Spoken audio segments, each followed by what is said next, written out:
நீங்களே பார்த்துருப்பீங்க, உங்கள் மகனை நீங்கள் திட்டுனீங்கன்னா, அதாவது ஒரு நாள் அவன் உங்களோட கார் அடிச்சுட்டு வந்தான்னா, அப்போ அவனை நீங்கள் எதுவுமே சொல்லலைனாலும் அவன் தப்பு பண்ணிட்டாங்கிறது அவனுக்கே தெரியும். அவனுக்கு அது புரியாதா என்ன? அப்படி இருக்கும்போது அவனை நீங்கள் திட்டுனீங்கன்னா இருக்கிற கொஞ்ச நஞ்ச குற்ற உணர்வும் இல்லாமல் போயிடும். அது மட்டும் இல்லை, அவன் என்ன சொல்லுவான்னா, அப்பா அன்னைக்கு ஒரு நாள் நீங்களும் தான் காரை இடிச்சிட்டு வந்தீங்கன்னு சொல்லுவான். இப்படி அவன் உங்களோட தப்பை சுட்டி காட்டுவான். அதே சமயம் அவனை நீங்கள் எதுவுமே சொல்லலைன்னா, அதாவது நீங்கள் எந்த மாதிரியான தவறுகளை உங்கள் குழந்தைங்களுக்கு சுட்டி காட்டணும்னா, எந்த தவறு அவனுக்கே தெரியாமல் இருக்கோ அதை தான், அதுவும் அவனுக்கு ஒரு 2-3 சான்ஸாவது கொடுத்ததுக்கு அப்புறமா தான் சொல்லணும். இதெல்லாம் தாதாவோட அருமையான கொள்கைகள். அதாவது அவனுக்கு 3-4 தடவை சான்ஸ் கொடுக்கணும். அவன் தன்னோட தவறை உணரணும். அப்படி அதே தவறு திரும்ப திரும்ப ஏற்படும் போது அவனுக்கு தெரியணும். அப்பவும் அவன் அதை உணரலைன்னா அப்போ நீங்கள் அவன்கிட்ட மெதுவாக சொல்லணும், மகனே இந்த செயலுக்கு அப்படிப்பட்ட விளைவு ஏற்படும், அதனால் நீ அதை பற்றி யோசிச்சுப்பார் அப்படின்னு சொன்னீங்கன்னா அவன் நீங்கள் காலத்துக்கும் ஜெயிச்சிட்டீங்க. நீங்கள் செய்ய சொன்ன வேலையை அவன் எப்படி செய்யணுன்னா, அவன் உங்களுக்குரியவன் தாங்கிற உணர்வோடு செஞ்சால் அப்போ தான் அது சிறப்பானதாக இருக்கும். அதாவது தன்னோடதுங்கிற உணர்வோடு செய்யணும். வேலை செய்யும்போது அவன் எப்படி உணரணும்னா, நான் ஒரு நிறுவனத்தோட வேலையை செய்யலை, ஆனால் நான் என்னோடய சொந்த வேலையை தான் செய்கிறேங்கிற ஃபீலிங் இருக்கணும்.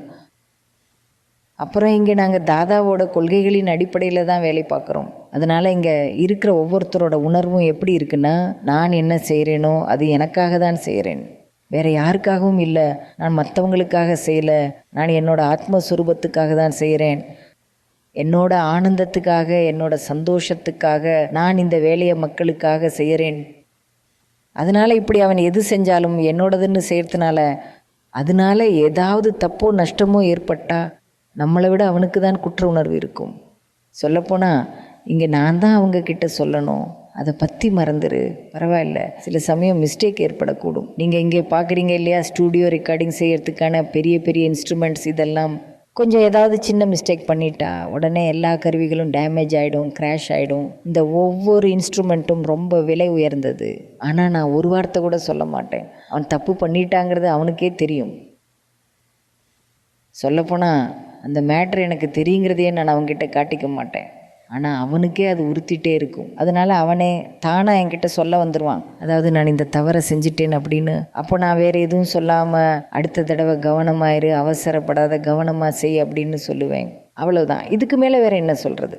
அப்போது அவன் வாழ்க்கை பூரா, அதாவது அவன்கிட்ட நீங்கள் ஒரே ஒரு தடவை இந்த மாதிரி டீல் பண்ணிங்கன்னா அப்புறம் நீங்கள் வாழ்நாள் முழுவதும் அவனை ஜெயிச்சிட்டிங்க. நீங்கள் என்ன செய்ய சொன்னாலும் அவன் செய்வான். இங்கே இருக்கிற எல்லா குழந்தைங்களும் அவங்க பேரண்ட்ஸ் சொன்ன பேச்சை கேட்க மாட்டாங்க. ஆனால் அதே சமயம் நான் அவங்கள மேலே இருந்து குதின்னு சொன்னால் அவங்க குதிச்சுருவாங்க. அதுவும் 10வது மாடியிலேருந்து குதிக்க சொன்னால் கூட ஒரு செகண்ட் கூட யோசிக்காமல் செய்வாங்க. இது எதனாலனா அவங்களுக்கு அவ்வளோ நம்பிக்கை இருக்குது. அதாவது நான் அவங்களுக்கு எது சொன்னாலும் அது அவங்களோட நன்மைக்காக மட்டும்தான் இருக்கும். அவங்க என்ன நினைப்பாங்கன்னா கீழே ஏதாவது இருக்கும், அதனால தான் அவங்க என்ன குதிக்க சொல்கிறாங்க.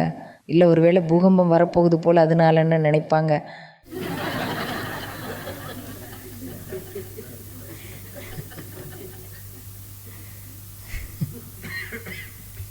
இந்த மாதிரி தான் அவங்கள ஜெயிக்கணும். நீங்கள் தான் டெக்னிக்கை கற்றுக்கணும்.